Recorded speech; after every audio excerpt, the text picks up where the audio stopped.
Dans la vie, il y a des clips qui marquent. Même si je suis pas trop un gars des clips, celui-là, il m'a marqué moins et il a marqué tout un tas de gens. Je parle de Basique de Orelsan. Je vais faire une vidéo simple où je vais dire des trucs simples parce que vous êtes trop cons. Simple, basique. Ok. Déjà, première question, le clip sort en 2017. Et de quoi? J'ai l'impression que c'était hier qu'il était sorti le truc. Au pire, il y a 2 ans, tu vois. Genre pas si vieux, quoi. Bref, qu'est-ce qu'on voit dans ce clip? On y voit tout un tas de gars en costard. Genre plein de gars en costard. Bien alignés, face à face, qui se répondent là en miroir. Sur un fond, plutôt simple. Basique. Et tout ça, ça me fait penser à une œuvre. Ça me fait penser à Golconde, de René Magritte. Alors pour la petite histoire, Golconde, c'est juste un petit bled en Inde. Magritte disait que une œuvre n'expliquait pas le titre, et le titre n'expliquait pas une œuvre. Je suis d'accord.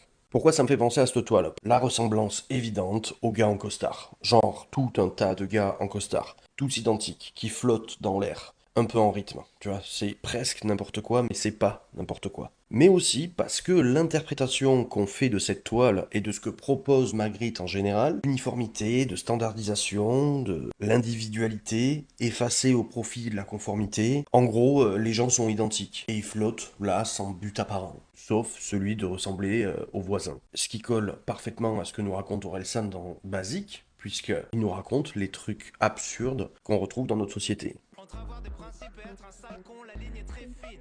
Et Magritte, lui, il le représente. Il représente aussi une certaine aliénation ou une perte de sens dans notre monde moderne. Un peu comme le refrain, tu vois, basique, basique. Basique, basique, simple, simple, basique, basique. Tu vois, c'est presque une aliénation. Deuxième truc que je vois vite fait dans le clip, mais là je parle niveau ressenti visuel, c'est tous ces gens alignés là, qui défilent. Bah, ça crée un rythme, genre presque une animation, tu vois, genre du stop motion. Et ça me fait penser à l'expérience du cheval, de ce mec-là. J'avoue, je sais pas comment prononcer son nom, c'est terrible. Bref, consiste en quoi cette expérience? L'expérience du cheval, c'est 12 à 24 appareils photo installés, alignés le long d'une piste, qui se déclenchent au fur et à mesure du passage du cheval. Résultat, on a une série de photos séquentielles montrant le cheval en mouvement. Et cette expérience, elle est considérée comme l'une ou la première animation photographique d'animal.